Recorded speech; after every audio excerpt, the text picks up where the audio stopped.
नमस्कार दर्शकों, पटना के आपराधिक समाचार में आज पटना पश्चिम के द्वारा पत्र संवाद आयोजित किया गया है। हम सुनते हैं।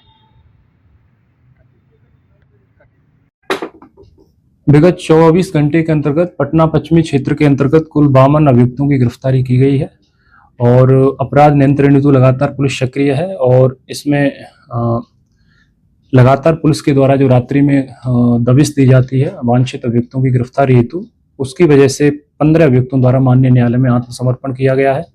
इसके अलावा वारंट और कुर्की का निष्पादन भी किया जा रहा है। विगत 24 घंटे में 41 वारंट और कुर्की का निष्पादन भी पुलिस इसके स्तर से किया गया है।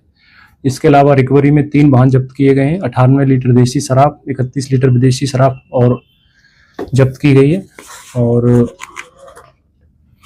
इसके अलावा जो मिसिंग बच्चियां हैं, व्यक्ति या महिला हैं, उनकी बरामदगी हेतु भी एक जो इकाई है कोषांक ऑफिस में कार्यरत है EHTU के रूप में, और उसके द्वारा भी विगत 24 घंटे में एक बरामदगी फुलवारी शरीफ थाना से हुई है 1707/25 केस में, और आगे भी ये प्रयास जारी रहेगा।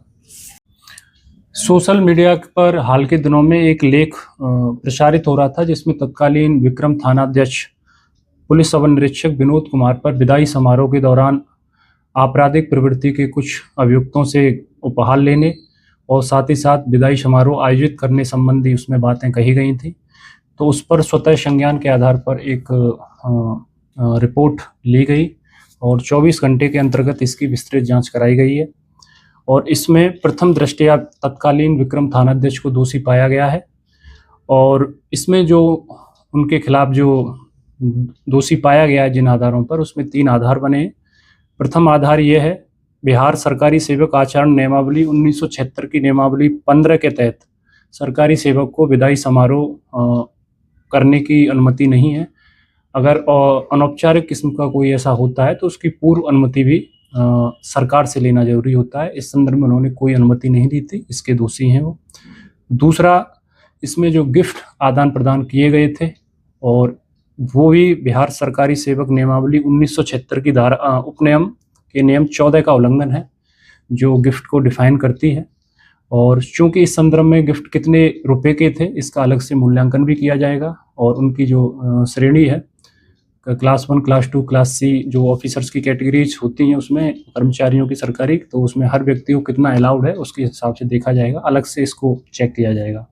इसके अलावा इन पर जो तीसरा आधार बना है कि वहाँ पर जो थाना पर लोग उपस्थित हुए थे उसमें 3 बड़े अभियुक्त थे और उन पर कई केसेज दर्ज हैं। विशेषकर एक अभियुक्त शराब माफिया है, एक बालू माफिया भी है, एक भू माफिया भी रहा है और उन पर BNSS की धारा 107 के तहत संपत्ति कुर्की हेतु भी प्रावधान किया गया था जो माननीय न्यायालय में चल रहा है। वो भी थाने पर उपस्थित था और उनको गिफ्ट देते हुए उसमें फुटेज में दिख रहा है। इससे सामुदायिक पुलिसिंग की भावना कमजोर होती है, साथ ही साथ जनता में जो पुलिस का भरोसा है उसको भी ठेस पहुंचती है और इस संदर्भ में भी इनको दोषी पाया गया है। अभी तत्कालीन विक्रम थानाध्यक्ष को कारण बताओ नोटिस जारी कर दिया गया है। साथ ही साथ इस संदर्भ में अग्रतर कार्रवाई हेतु वरीय पुलिस अधीक्षक महोदय पटना को भेजी जा रही है और इसमें हम लोग सख्त कार्रवाई करेंगे। दानापुर थाना केस नंबर 1076/25 जो 8/10/2025 को दर्ज किया गया था और इसमें भारतीय न्याय संहिता की धारा 316, 318, 351 लगी हुई थी। साथ ही साथ 138 NI एक्ट भी इसमें लगा हुआ था। इसका एक प्राथमिक अभियुक्त रविराज सिंह उर्फ सत्येंद्र यादव सन ऑफ राजनंदन यादव जो मैनपुरा वार्ड नंबर 11 थाना दानापुर जिला पटना का रहने वाला है, ये काफ़ी लंबे समय से इसमें फरार चल रहा था। इसकी गिरफ्तारी एक विशेष टीम जो DI के रूप में संचालित है उसके द्वारा की गई है और ये भूमाफिया रहा है दानापुर क्षेत्र में। ये ज़मीनों पर कब्जे करवाना, साथ ही साथ ज़मीनों को विवादित करवा देना और जो वादी हैं उनको डराना धमकाना जैसे MO उपयोग करता है और ज़मीनों पर कब्जा करता है। और इस अभियुक्त का पूर्व में आपराधिक इतिहास रहा है। इस पर दानापुर में ही 364/17 केस दर्ज है। वर्ष 2017 में इस पर हत्या का मुकदमा दर्ज था जिसमें IPC की धारा 302 लगी हुई थी। इसके अलावा ये रूपसपुर थाने में भी इस पर 696/24 केस दर्ज है जो युवा अधिनियम के तहत इस पर कार्रवाई की गई थी।